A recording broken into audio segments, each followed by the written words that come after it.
America's largest injury law firm. Live from Chicago, this is Fox 32 News at Noon. Being an American means something unbreakable. If you kill Americans, if you threaten Americans anywhere on earth, we will hunt you down without apology and without hesitation. Next at noon, U.S. and Israeli attacks on Iran are continuing. We are breaking down the latest as the Pentagon shares new information. A rollover crash and a shooting on the south side of police working overtime. What led up to all of this?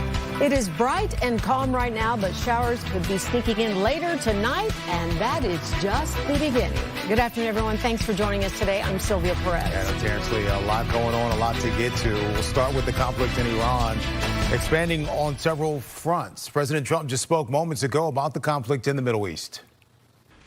An Iranian regime armed with long-range missiles and nuclear weapons would be an intolerable threat to the Middle East, but also to the American people. Our country itself would be under threat. A fourth U.S. service member has died after being injured during Tehran's initial retaliatory strikes. Rebecca Castor has the latest. Secretary of State Marco Rubio and other key cabinet members will brief top lawmakers here on Capitol Hill today as the Pentagon says more U.S. forces are headed to the region, putting many Middle Eastern countries on edge. Scary video from Kuwait as 3 American warplanes crash after being mistakenly hit by friendly fire from Kuwait's air defenses. U.S. Central Command says all 6 airmen safely ejected and are okay. But elsewhere, Iran is retaliating with missile strikes towards U.S. bases and other Gulf neighbors. This is not a so-called regime change war, but the regime sure did change. The Pentagon says President Trump gave the final approval to strike just after 3:30 p.m. on Friday, with the message, Operation Epic Fury is approved. No aborts. Good luck. Defense officials claim the Iranian regime had been building a fleet of ballistic missiles and drones to shield its nuclear ambitions. This operation was highly classified so that at each hour, the enemy would see one thing: speed, surprise, and violence of action. Multiple U.S. service members were killed during Iran's initial retaliatory attacks. They're heroes and represent the best of our nation has to offer. The campaign in Iran is expected to last at least several more days. But Secretary Pete Hegseth is pushing back on accusations that the conflict is another endless war. The mission of Operation Epic Fury is laser-focused. Destroy Iranian offensive missiles, and they will never have nuclear weapons. In the wake of Iran's threats, security is heightened here on Capitol Hill, with lawmakers told to prepare for extra screenings. In Washington, Rebecca Castor, Fox Chicago. And the White House strike on Iran just shook up the shutdown talk. Republicans say it pushes up the chance of retaliation or for terror at home. They want Democrats to drop their fight and pass the Homeland Security bill with no strings attached. Shutdown's now in week 3. Democrats have no deal unless immigration reforms are in. Another vote on that bill is coming this week. You can also follow the latest on the conflict with Iran on our website, fox32chicago.com, and on the Fox local app. All right, let's take a breather. Look outside for a moment. Sunny and chilly today, but rain is creeping in tonight. Meteorologist Caitlin Cody has the check of your first forecast. It's a beautiful day in Chicago. We've got blue sky, sunshine sticking with us throughout the entire day, and the temperature is climbing into the 40s. In fact, some of you could be in the upper 40s southwest of the city, but for Chicago, I do expect to be right around 43 degrees as our high this afternoon. By this evening, still going to be beautiful with temperatures in the upper 30s with partly cloudy skies at 6. Now tonight, the clouds are building and we do have the chance for a little bit of precipitation. In fact, early tomorrow morning, we could see a few slick spots out there on the roadways. And then as we work our way into the afternoon, the best chance for rain is going to be south of I-88. You can see again, we're moving into Tuesday, 145, and seeing those scattered showers out there. Now, we are going to have a bumpy forecast after today. That chance for rain that starts tonight, well, it's going to be on and off all the way through the end of the weekend, even into the weekend. So for your Tuesday, for your Wednesday, the clouds are in place, and we do have that chance for wet weather. So soak up that sunshine today while we have it. Here's your 3-day forecast. Tomorrow, back to the low 40s, and then the upper 40s on Wednesday before the 50s, and then the 60s will be here to end the week and carry us into the the weekend, so a spring-like feel will return. But in the meantime, today it's going to be the most beautiful, but one of the cooler days of year 7, which I'll have coming up. Thank you, Caitlin. We've just learned more about a shooting and a rollover crash on the south side. Saquon is joining us now with the latest on that story. Saquon?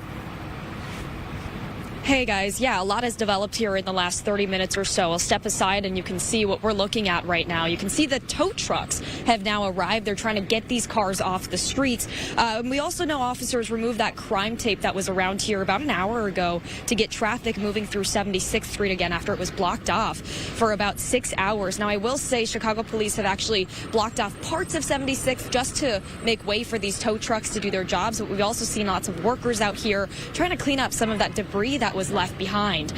We did learn some new information from Chicago police in just the last 30 minutes, so I want to show you some video here of the crash site from earlier this morning.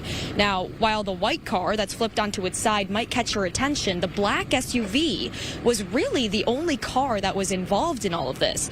The white car, which kind of looks like the one that took the brunt of the impact here, along with that gray Ford sedan, were simply parked cars that the black SUV had crashed into. Chicago police tell us officers were sitting inside 2 marked vehicles along South Peoria when a man started shooting at them on the street. Now, none of those officers were hurt. Those officers also did not fire back. That man, however, then entered that black SUV and took off, leading police on a chase before crashing into those 2 parked cars. He then started running away on foot, was ultimately caught. Chicago police also tell us a weapon was recovered at the scene. Here's what things look like once again at 76th and Union. They're starting to clean things up now, and I do believe this is going to take quite some time with the amount of glass that's kind of scattered all on the ground there. We do know that the man who fired those shots was taken to the hospital for observation and does remain in police custody. Of course, an investigation into what led up to all of this remains ongoing. Back to you. All right, Say, thank you. Chicago police are on the search for this missing man last seen at O'Hare. Elijah Joseph Hurd has been gone 3 days, may need medical help. Last seen in a brown hoodie, black sweats, and cream shoes. Call CPD if you know anything. A new scam warning today about unpaid parking tickets. The Cook County Circuit Court says a fraudulent hearing notice is circulating and it is not legitimate. This notice includes a QR code to pay the fake fine, which is likely how the scammers are stealing information. The Cook County Court says it does not send notices about hearings in this format or demand payments through a QR code. Chicago just dropped a new liquor tax. Stores have to charge a 1.5% tax on every alcohol sale. This replaces the old per gallon tax. They pushed the start date back from January, so businesses had time to catch up.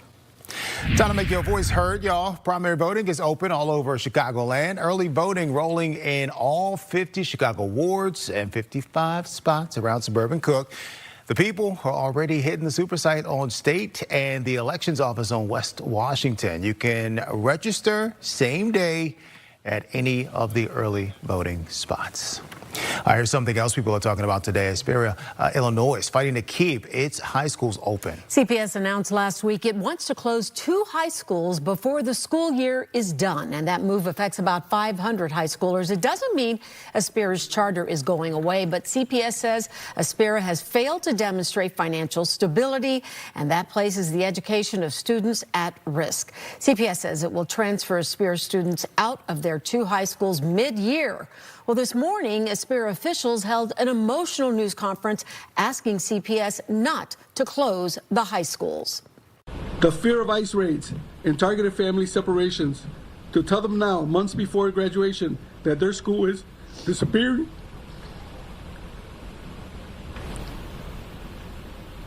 tells them one thing. The system thinks you are not worth saving. We refuse to accept that message. That's why I have not given up. Even though they're putting obstacles, people are putting obstacles, I don't give up. Aspera leaders say they were told on Friday they have 48 hours to come up with $3 million. It has started a GoFundMe, but is not optimistic that money can be raised and is asking CPS to allow students to at least finish this school year. More than 90% of these students at the 2 schools are Latino, more than 2/3 low income, and more than half are English language learners. Some good news for young parents in Humboldt Park. Santiago Elementary School will remain in the neighborhood after CPS negotiated a lease deal with the Chicago Archdiocese.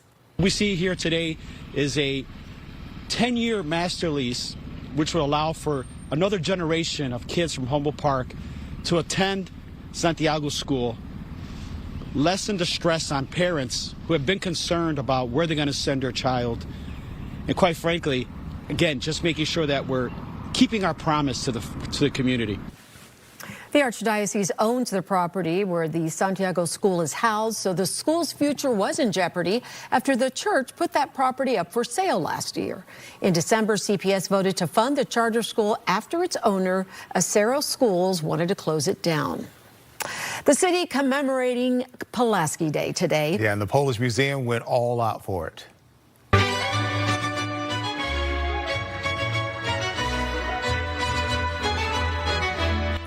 Great party. The party had live acts, video shout-outs. Mayor Johnson, Maria Pappas hit the mic too. Pulaski Day is all about General Pulaski. He came from Poland, became a general here, and made history in the Revolutionary War.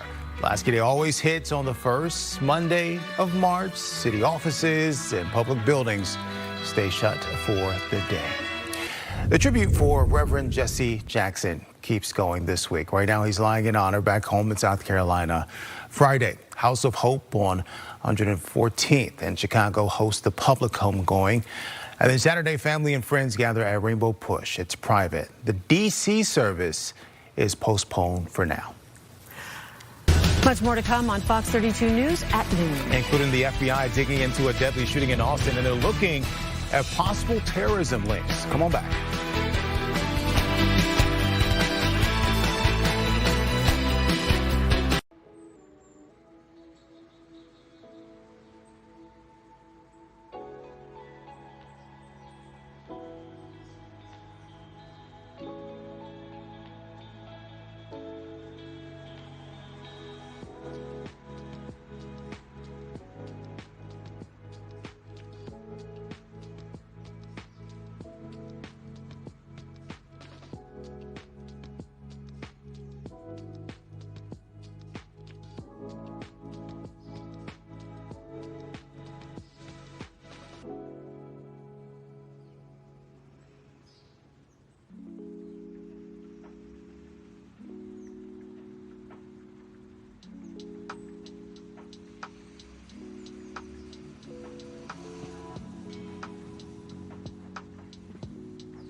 For board president.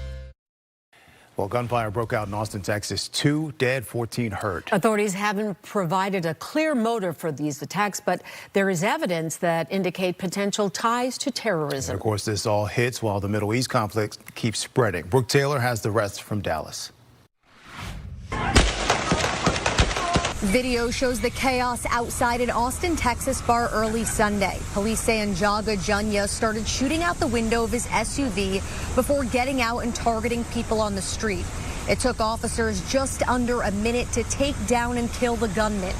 The FBI is now investigating the shooting as a possible terrorist act. In terms of specifically what type of terrorism, we're just at this point prepared to say that it was potentially an act of terrorism. The incident happened after the U.S. announced it carried out coordinated attacks on Iran. Sources say the shooter was wearing a hoodie with "Property of Allah" written across the front and a shirt with the Iranian flag underneath. Officials searched this residence linked to the suspect and say they found an Iranian flag and photos of regime leaders. There's no doubt that law enforcement and intelligence agencies are operating at an elevated threat level here in the United States. Politicians on both sides of the aisle are worried about attacks on U.S. soil. I think we should be concerned about both the lone wolf attack, whether this is either a lone wolf attack or it's a sleeper cell. Given that this regime has its back to the wall, they're going to use every tool they have. I'm concerned that they will activate sleeper cells in the United States, that they will carry out cyber attacks. And Texas Governor Greg Abbott says that the state is going to respond aggressively to anyone who tries to use the current conflict in the Middle East to threaten the Lone Star State. In Dallas, Brooke Taylor, Fox Chicago. The Kennedy Center honors will go on, not at the Kennedy Center, that is. As you may remember, President Trump said the landmark would close for 2 years for upgrades. Well, the center didn't say which venue the ceremony is moving to, but it did say the event will now be called the Trump Kennedy Center Honors. A number of big acts have since canceled their gigs over Trump's takeover. SNAP rules just got tougher for a lot of people. Adults up to 64 have to work or volunteer 80 hours a month to keep benefits. The age limit jumped from 54 to 64 for able-bodied people without children. All this came from last year's Farm Bill. People in Indiana might be able to get some answers about their high heating bills this afternoon. NIPSCO is holding a customer care center in Maryville from 4 until 7 p.m. It says there will be NIPSCO workers there to give information on financial assistance and tips on how to lower those bills. People in Northwest Indiana say their electric bills have almost tripled just in the last year. Thousands of people braved the temperatures for another annual tradition over the weekend.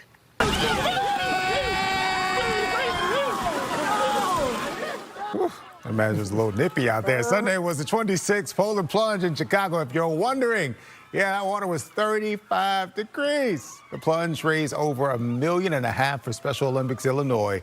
You can still donate through the end of the month. Actually, I heard it was actually warmer outside of the water. Excuse me, it was colder outside of the water than in. Yes. Wow, so it was like a hot tub almost. Who knows, right?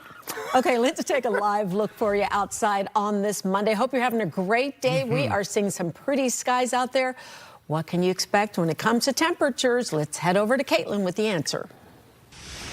A quiet day in Chicagoland. We have sunshine. That's the main headline. But secondary, temperatures are going to be about 10 degrees warmer today compared to yesterday. And yesterday was beautiful, but we were in the 30s. So here's our next 48 hours. Temperatures are going to be peaking in the low 40s. Then we get into this evening back down into the 30s. Tonight, clouds build. Then we have the chance for some wet weather. So scattered showers possible to start off the day tomorrow.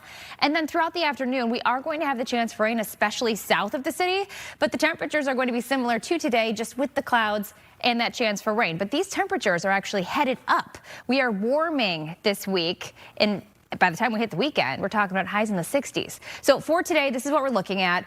39 degrees at the lakefront, but 43 inland at O'Hare, 44 at Midway, 47 in Morris. Temperatures tonight are dropping down to about freezing, if not just below. So tomorrow morning, if it looks like it's wet on the pavement, be careful because it could be slick. Now, highs tomorrow are going to be back to the low and mid 40s with that chance for scattered showers. We are going to have on and off rain and thunderstorm potential all the way through the end of the week, and that's going to carry us into the weekend as well with the chance for rain. I'll show you that on your full 7-day forecast ahead. Escalating tensions continue with Iran. Yeah, U.S. troops have been killed, and President Trump says more deaths are likely. Coming up, we'll be talking to an expert to break down what's happening.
Of this ad.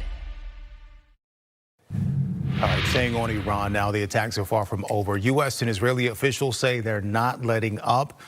They'll keep hitting Iran until they hit their marks, even after the supreme leader was killed. Joining us now is Tom Mikaitis from DePaul University. Tom, thanks for joining us. Everything is changing on an hourly, on a daily basis. Just give us an overall of the latest. The president has said that this could last 4 to 5 weeks. And what really is the end game here? I think that's the question that everybody is struggling to figure out because the administration keeps moving the goalposts. First, it was to prevent them from getting a nuclear weapon, which he said was days away. Kind of odd, given he claimed in June we obliterated all their facilities. And to prevent them getting an intercontinental ballistic missile, he said they were close to. There was no evidence of that either. Then it became regime change. First, there was going to be no boots on the ground. Now he hasn't ruled that out. So I think we're not clear what the end game is. Nobody is mourning, well, certainly nobody in the West is mourning the death of the Ayatollah, but the real question is what comes next? Yeah. The U.S. says it killed the supreme leader of Iran, at least 48 other officials as well. Are we seeing the toppling of this current regime, and how much of this will depend on if the Iranian people take to the streets and try to take over? Well, first of all, they had in place a succession plan. I mean, they're not stupid. This man was in his 80s. He certainly, and of course, this is a culture that embraces martyrdom, certainly the leadership, the religious extremists. So he was prepared, and it's wishful thinking to believe people are going to rise up and spontaneously take over and then create a democracy. We went into Iraq with the same assumption, and look how it turned out. I mean, it took us years at great cost and blood and treasure, led to the creation of ISIS, and the country is still not what I would call a strong and stable democracy. Democracy doesn't just pop up like a daffodil in the rain when you take out the autocrat. You know, it's been interesting to see what's been going on, and you have to wonder, how is this going to impact the Middle East long term? Saudi Arabia was saying, you know, now we're going to get involved because you have impacted our area. We were not involved, but now we're going to get involved in this game. How do you see this impacting the Middle East? Everything seems to be up in the air right now. It's increased stability in an already fragile area. The Iranians have hit targets in the Gulf states. They've hit Saudi Arabia. They've targeted Israel. I've seen some evidence that they might have hit a U.S. base in Jordan. You know, and they certainly have hit targets in Iraq. And on top of that, like I said, the threat of terrorism, which one of your previous interviews I saw was talking about, is not insignificant. It's not immediate, you know, to any great degree. I want to be really careful how I say that, but it's going to be pervasive. This is going to play out not over days and weeks, but over months and years. It's made everything more unstable. Lebanon is on the verge of collapse, and the Israelis have just hit it again. This is a case that we really have not thought through the consequences or gone in with any kind of clear objective and planned for what we do in what's called, you know, a phase 4 post-conflict building project, same as we did in in Iraq. Afghanistan ended even worse. I have to ask you, a lot of people have said, you know, Iran has been weakened. How much firepower do they have? Is there going to come a point where we're going to see that they aren't having an impact when it comes to those strikes anymore? Exactly. I mean, there's only so much you can take out. The other, you know, and that is you can take out the major targets, you can debilitate, you can destroy their navy, take out their air bases, their air defense, their missile capability. But they're not stupid. As I said, they've decentralized a lot of stuff. And as far as regime change goes, as long as the Revolutionary Guard has all of its weapons, there's no unified opposition. There's no one who's likely to step in. This idea that the son of the Shah of Iran, who left and who was out of power in 1979, is going to automatically be accepted in a very diverse and fractured country is wishful thinking. So you can do an enormous amount of damage. And let's not forget, we're killing a lot of innocent Iranian citizens. We took out a school. That was verified by Reuters because a lot of these military facilities are not in strictly zoned cities where you can isolate them from the civilian population.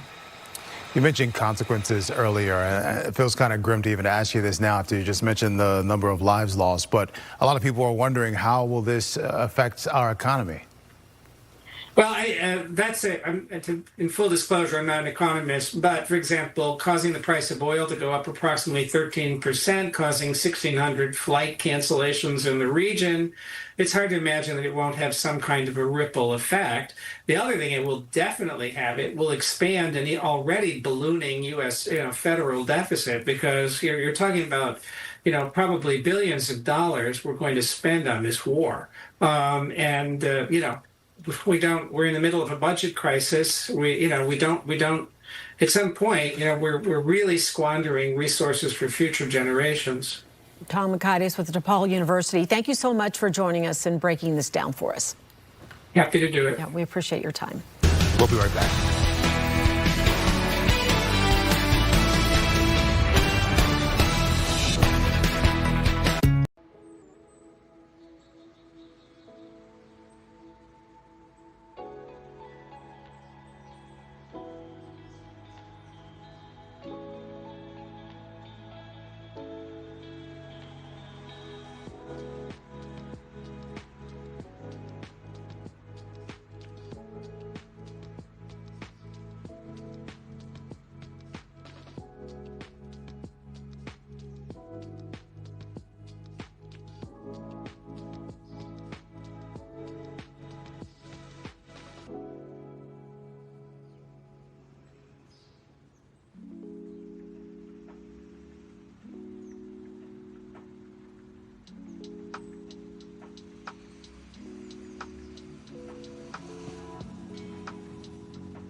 responsible for the content of this ad.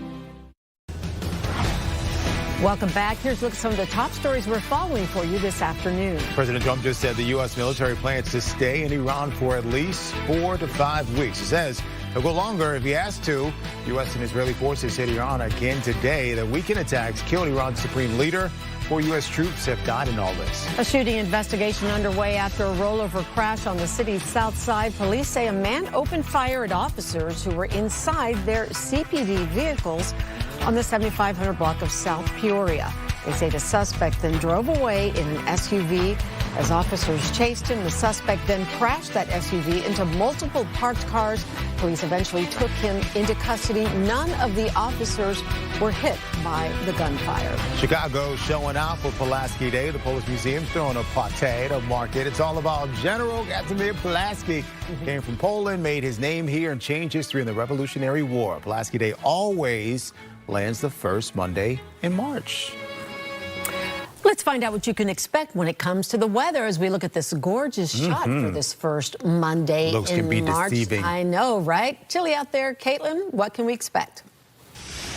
Today is so nice to look at. Now, you are going to need that jacket because temperatures, they're going to be pushing into the 40s. Southwest of the city, southwestern counties, you could be seeing the upper 40s, flirting with 50. I'll show you that on your maps in a moment. But I do want to point out that we could have a gust up to 15 miles per hour out of the east-southeast. So it is going to be a quiet day all around. Here's your futurecast because we do have changes brewing, including the chance for rain as soon as tonight. So as I take you through your afternoon, again, highs are going to be peaking in the low to mid 40s for most, but locations like LaSalle County, Grundy County, Kankakee, that's where we could be seeing the upper 40s this afternoon. And then tonight, the clouds build in. Then we have the chance for some precipitation. In fact, mixed precipitation, meaning temperatures are going to be down to around freezing. It could be a touch slick if you do have that in your area overnight tonight into early tomorrow. Tomorrow during the day, we are going to be fighting with cloud cover as temperatures, they do reach the low 40s, but we have the chance for scattered showers, especially south of I-88 through the afternoon into the evening and overnight. This is Wednesday morning, 3 a.m., temperatures in the 30s with scattered showers. We're going to have on and off rain and thunderstorms possible through the rest of the week. So here's your 7-day forecast, but the temperatures are the silver lining here. Up to 48 degrees on Wednesday, Thursday 53 expected, Friday 64. Chance for scattered showers and storms around though. And then this weekend, temperatures hovering in the low 60s both Saturday and Sunday with the chance for rain, especially on Saturday. So we are going to have a bumpy, busy forecast ahead of us. But the temperatures are going to be warming up. Now the 40s, low 40s, this is where we should be for this time of year. So today and tomorrow is seasonable, but then we are going to be pushing into that spring feel again, especially at the end of the week. That's when you're going to feel it with that potential for rain and storms. So we do want you to stay tuned to the forecast. Of course, you can check in on your radar on our Fox 32 weather app if it looks like it's going to rain or the skies look like they're getting dark through the rest of the week. But in the meantime today, lovely weather. Just grab your sunglasses and make sure you grab your jacket too. All right, thanks, Kayla. Well, within the last 2.5 hours, Illinois state lawmakers announced a bill that's all about investigating the sex crimes of Jeffrey Epstein. Yeah, this is called the Illinois Epstein Files Investigation Commission. Brett Bagansky is here with us. A lot of people want to know, how will this work? And this certainly is not going away, especially we've been watching the news coverage about this. You look at the documentaries surviving Jeffrey Epstein. So this was filed today. This is House Bill 5723, which is going to create an independent body with subpoena power to investigate the sex trafficking network of Jeffrey Epstein and how it relates to Illinois. So let's talk about how we got here. So just hours ago, we heard from some state lawmakers and advocates of sexual assault survivors who were very blunt. They felt like the Justice Department has been failing to investigate what exactly happened. So they want to investigate it. Has it ties to here in Illinois? They want to know who was behind this sex trafficking ring, what happened. The other big question, did any of the institutions look the other way? Who benefited from this? And we heard some words like bribery and corruption used during this press conference. So they're looking at the crime specifically to what happened here in Illinois, in which Illinois residents were targeted. So they're going to be able to take testimony, have the subpoena power, and make recommendations for charges, and they're going to bring those charges potentially to the Illinois Attorney General. So it's interesting because when I first heard about this, and I thought, why Illinois? So there are some direct ties that we know about? So they didn't specifically ask what the ties were or if they have any survivors that have come forward to Illinois. We've heard a lot in the state of New York and Florida, New Mexico, even some in Europe. So one of the questions was, are there any potential survivors who have come forward to Illinois already, and how many of those? So let's play the soundbite if we have it when that question was asked. It's hard to put a quantifier on that because it is not safe for all survivors to speak up, to come forward. Many of us live in the shadows for many, many years, and so it is imperative, and I think that it's beautiful to see the way that centers survivor safety in a trauma-informed way. Hopefully that will create an environment for more to come forward, but unfortunately at this point it's not possible to give you a number or a range. And that's what makes this all very, very interesting, since we've heard about survivors in New York, Florida, New Mexico, parts of Europe here. So that just begs the question of, if this commission comes forward, who potentially will end up giving testimony? Anybody who was a witness to everything that happened here. And because of everything that's happened, you have to wonder if there are any direct ties to Illinois when it comes to that sex trafficking ring from Jeffrey Epstein. Who's on this commission? Is it made up of lawmakers and advocates, or just lawmakers? So from the little that I heard from this press conference today, it looks like there would be 10 appointees. It looked like they'd be provided by the governor, but they want this to be a bipartisan commission because they feel like we're still not getting answers to a lot of things. You know, we heard things about cover-up and corruption and bribery. They really felt like the Justice Department is not acting properly. They feel like they've let a lot of the survivors down. And when we heard from Lauren earlier, she was saying that she spoke to some of the Jeffrey Epstein survivors back in Washington, D.C., because they're willing to give testimony. They want people to hear their story, and they feel like they still have not been able to be heard, and they want the people, whoever was behind this, to be held accountable during this. So do other states have this type of commission? It's interesting because obviously they're feeling like they are not getting their questions answered with what's happened with the federal government. So let's take this into our own hands. Are there other states that are also doing this? There was another question that was asked today, and they said, we want to be a model for the rest of the country. The other big thing about this piece of legislation that is going to be moving forward in Illinois, and we'll find out what kind of support we have here, is that if the local jurisdictions are not acting during this whole thing, if there are some credible allegations that are coming forward, they're going to go above them and investigate that at the state level by having a grand jury be able to hear some testimony, and if the allegations are credible enough and they have, you know, the power to charge people, they will be able to do it. They said no one is above the law here, and they want to get to the bottom of this, and they want to go to the highest powers if those people, if high power officials are involved in this, and they haven't been held accountable yet. Any comment from the governor yet about this commission, or? It's still early to be told because they just filed this legislation just hours ago here. But this is something that we're all going to be watching, because once again, the story of Jeffrey Epstein and who was involved in the sex trafficking ring is certainly not going away, and many people feel like the survivors are not getting their justice after many, many years of this alleged cover-up, if you will, all across the country and across the world. I know this will be one of the topics you tackled tonight on Chicago Report. Filling in for Paris Schutz. Yeah, you'll be able to watch this tonight right here on Fox Chicago. And, of course, we stream it, of course, on Fox 32 Chicago and the Fox local app. So be sure to watch that tonight. We have a lot of things to talk about, especially with the story tonight. Okay, right, thanks, Brett. Thank you. All right, a new hotel surcharge could be coming to downtown Chicago. Coming up, how much it's going to cost visitors and how much it will raise tourism.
Niles is getting its free bus back. Basin Village leaders finally cut a deal after 6 months of talking.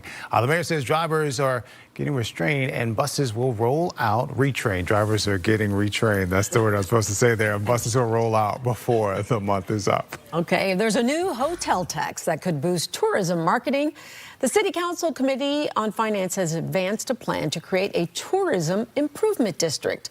The 1.5% surcharge on downtown hotel sales could raise $40 million a year. The full City Council still has to vote on this. Retrain, not restrain. Restrain them. We're coming right back after this.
Chicago and Fox Local.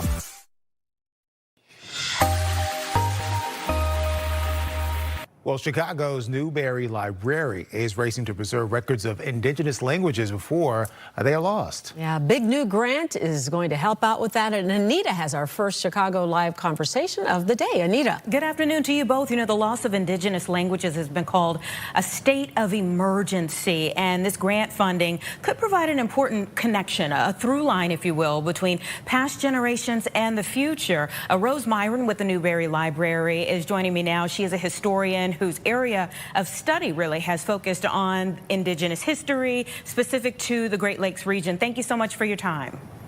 Absolutely. Thank you for having me. I'd love for you to talk about how the Mellon funds will be used and how important this money is right now. Sure, absolutely. So broadly, the Mellon funds are really going to be used to enable community-led research and access in our collections. Certainly, our collections do include Indigenous language materials, but we also have lots of other materials related to Indigenous history more broadly. And so the funds will be used to support tribal access to the collections. Our library has been free and open to the public since 1887, and anybody over 14 can access our reading rooms. However, tribal nations often often face additional barriers in accessing some of these materials because of the geographic distance away from them, also just the way that things have been labeled within the collection. So the grant provides financial support for tribal nations to be able to come to the library in person to do research, to request the digitization of materials, and then it also provides compensation for them to be able to review and place access protocols on the items in our collection, especially those that might be culturally sensitive. And then, of course, it also includes large funding for support of tribally led projects. We really want to enable tribal nations to do the research that is most important to them and work on projects in their own communities. So the grant will provide direct support for those kinds of projects that make use of Newberry Library materials. I love that it's not just about them, but that it includes them. I was pretty shocked in reading that there are some nations with no living native speakers. Yes, that's certainly true. And a lot of the work for those nations is in archival and print collections like ours. It's linguists who are going into those materials and doing the research on the different ways that the language has been recorded and working to revitalize them in communities. So, we are not the experts on that work, and we're not going to be doing that work, but we are facilitating that work for tribal nations who are the experts on their own history. But these connections can become very emotional for many, as I think most would imagine. Yes, absolutely. I think it's often very emotional for Native community members to come into our collections and see materials related to their ancestors, to their direct family members, and we want to facilitate that access as much as we possibly can. Yeah. Well, thank you so much for what you do on a regular basis. I hope that these funds will help you to do even more. Thank you. Thank you so much. And we have lots of other important conversations coming up on Chicago Live today. We're going to celebrate another local organization that's received a big grant to do great work, the Health Catalyst Chicago. It's the inaugural winner of the Chicago Talent Challenge. That's $5 million of an investment that's going to help them to have a lot of healthcare roles that they'll be able to support. We've also lined up multiple guests, of course, to talk about the war in Iran from multiple different perspectives. And we've got to talk about some big business for the city of Chicago. The Chicago Loop Alliance just announced plans for a new arts district in the Loop. And Chicago, of course, has just been named the top U.S. metro for corporate relocation and site selection. So we'll get into all of that and more coming up between 1 and 4 p.m. on Chicago Live. Hope everyone joins us online on YouTube, Fox Local, and Fox32Chicago.com. I will see you then. And Terrence and Sylvia, we'll see you after this quick break.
Welcome back. Some South suburban residents will soon be eligible to get their Amazon packages delivered by drone. Casey Cronus is at the Tinley Park Convention Center showing how this will work. Hey, Casey. Hey, Terrence and Sylvia. It seems this could be the future of Amazon delivery. We are getting a first look at the drone that will soon be flying into two south suburbs, Madison and Markham. Amazon is preparing to launch this drone delivery service at some point this summer. An exact date hasn't been announced yet, but residents can prepare for it. Now, take a look at this drone. It weighs about 80 pounds and can carry packages up to 5 pounds. When the service is available, residents within an 8-mile radius of the Markham and Madison Amazon distribution centers will be able to select the drone delivery option. There will be an extra fee of $4.99. The drone itself won't land on your property, but will hover over and release the item. Residents can select where on the property they want it left, including in their own backyard. You can see it's a whole lot bigger than those hobby drones that a lot of people have. Due to FDA restrictions, it will only fly during daylight hours. It is fully autonomous, but drone monitors will be in place to make sure that things are running smoothly. Now, today, residents can stop by the Tinley Park Convention Center to see the drone for themselves and ask any questions that they may have. A presentation by Amazon will start here at 3 p.m., but some community members have already been trickling in. Back to you. Well, that's fun to be amongst the first to hit that drone. That's a big drone, by the way, Casey. Right? It is much bigger than we expected when we walked in today. And we did ask, well, can it carry multiple packages at once? It can only carry one package, so it will need to leave the distribution center, make a stop, and even if its next stop is on that same street, it will need to return to the distribution center. But this will be the 8th and 9th cities that this is launched in. They already have this going in a suburb of Detroit, some suburbs in Arizona, so it could be the future of our delivery services. All right, got to look up some videos from those other cities to see how loud it is. Very cool. All right, Casey, thank you. We'll be right back.